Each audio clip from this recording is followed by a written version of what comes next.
3 things that you should expect from any good therapist. Hi, I'm Dr. Leif Smith, and I'm glad you're with me today for this short video. Hopefully this will help you in your search for a good therapist that will help you change your life for the better. Who am I? You might just be coming across this video, just coming across my YouTube channel. Well, I'm Dr. Leif Smith, and I'm a clinical and sports psychologist.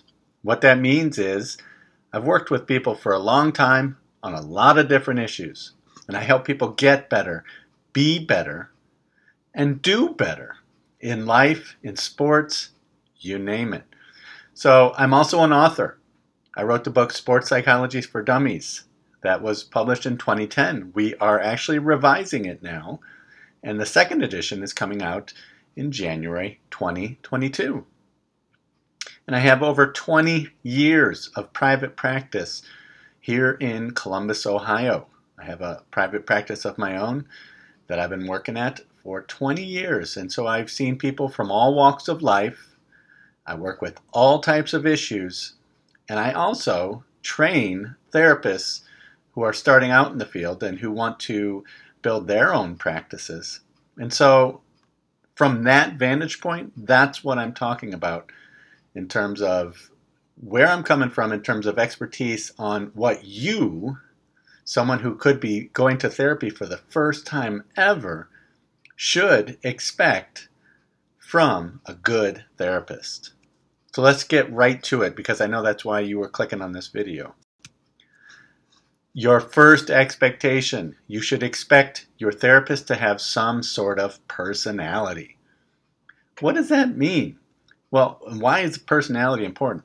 Well, first of all, you're going to be spending your time and money with somebody. You want them to have some sort of personality, right? You want to be able to relate to them. You want to feel comfortable talking to them. And we'll talk about comfort next. But you want them to have personality. Believe it or not, many therapists don't. They're strange beings, unfortunately. And I can say that because I'm one of them. Okay? So what do you want to look for? Well, you want to look for basics in terms of personalities that you can mesh with. Do they take themselves too seriously, or do they not? I always tell my clients I take my work very seriously, but I don't take myself very seriously. And there's a big distinction there. I think too many therapists take themselves way too seriously. They work a long time, they go through a lot of schooling, a lot of licensing loopholes they have to get through, and they get out of there, and for some reason they believe they are their degree. So they demand that everybody call them doctor, and they demand that everything be serious. That's not a personality fit. That's not something I try to do in my private practice. And personally, I don't think that's good for making people feel good. So the fit between your personality and their personality is key. I already told you, sorry, I let you know the cat's out of the bag in terms of my second thing that you should expect from a good therapist. You should feel comfortable, people. Okay, now let's make a distinction here, because I'm talking about comfortable interpersonally with them. Because if you ask any of my clients, discomfort is actually part of the growth process. When you go in and you are working on issues with a good therapist, there are going to be times when you are uncomfortable. There are going to be times when your therapist gives you feedback that you don't like. It makes you a little uncomfortable. It makes you squeamish. They nailed it. Nobody else has told you that you need to get your head out of your butt. And finally, you found a therapist that will tell you that. Or they will tell you that you need to stop lying to yourself. Or that you are being lazy. Or that you are not working hard. Or that you are being a victim. That will make you uncomfortable, but that will help you grow. So that's not what I'm talking about. That's a part of any good therapy process. I'm talking about your expectation should be about comfort level with the human being sitting across from you. How do they work? In other words, what is their style? Are they very confrontational, too much so? Or are they way too laid back? I've listened to clients tell me that they had therapists that would sit in the session and eat a foot-long sub from Subway while listening to them talk about how depressed they were feeling.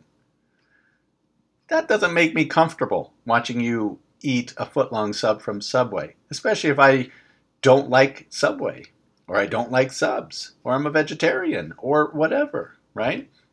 So that would be an example of style, a not fit in terms of style. We're not fitting together. It doesn't feel comfortable. Another thing you should look for in comfort is disclosure levels. Now, some therapists on the continuum, I should say, of disclosure, some therapists disclose way too little about themselves, about their training, and about their personal life. They'll tell you, it's all about you. This isn't about me. If you have questions for them, right? So you might have questions. Are you married?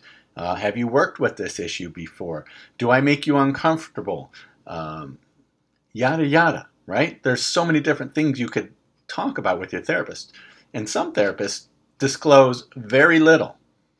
They're uncomfortable, or their theoretical orientation tells them that they should not be talking about themselves.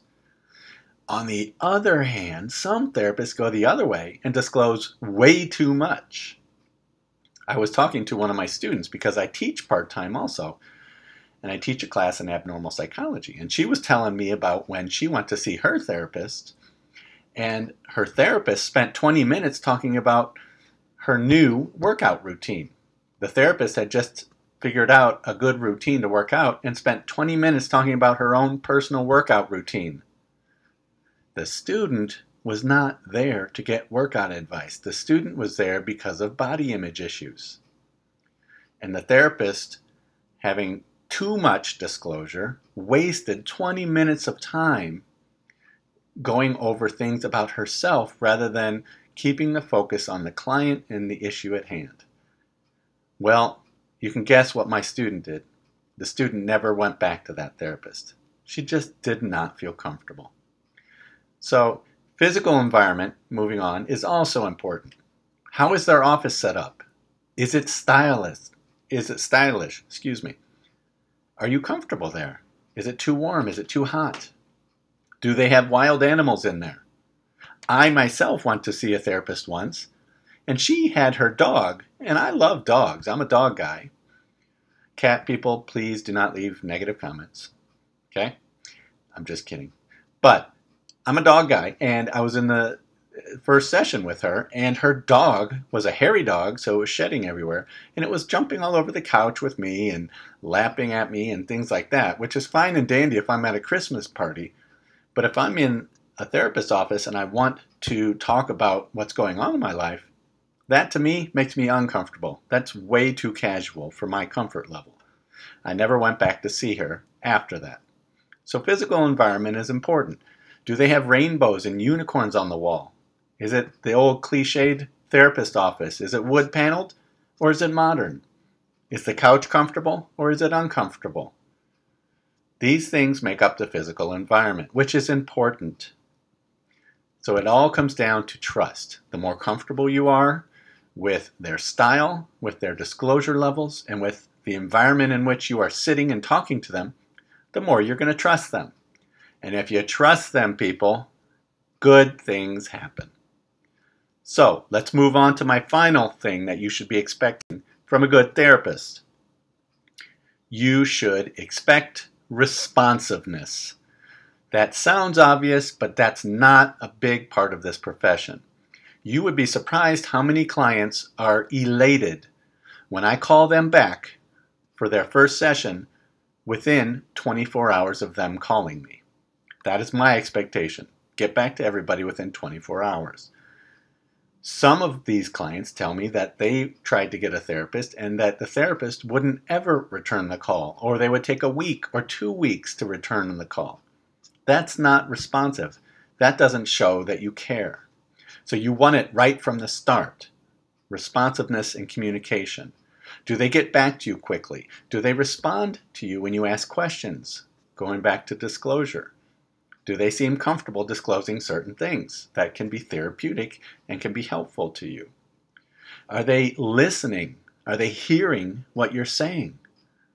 So you want in-session responsiveness and attentiveness. And you also want responsiveness outside of the office. Do they communicate well with you? Do they respond in a good time? Do they give you options when you reschedule? These sort of things are important, and they are marks of being a professional. So these 3 expectations in combination are a great place to start if you are looking for a new therapist. Thank you for joining me today. I know this was 10 minutes, but hopefully it was 10 minutes well spent. I'm Dr. Leif Smith, and I help people get better, be better, and do better. I would love to have you as a subscriber. Join my community. Please comment below on what you think of these expectations. Do they jive with what you were looking for? If they do, leave a comment. If they don't, tell me how I can improve. So thank you. Please join the community, and I will see you in the next video.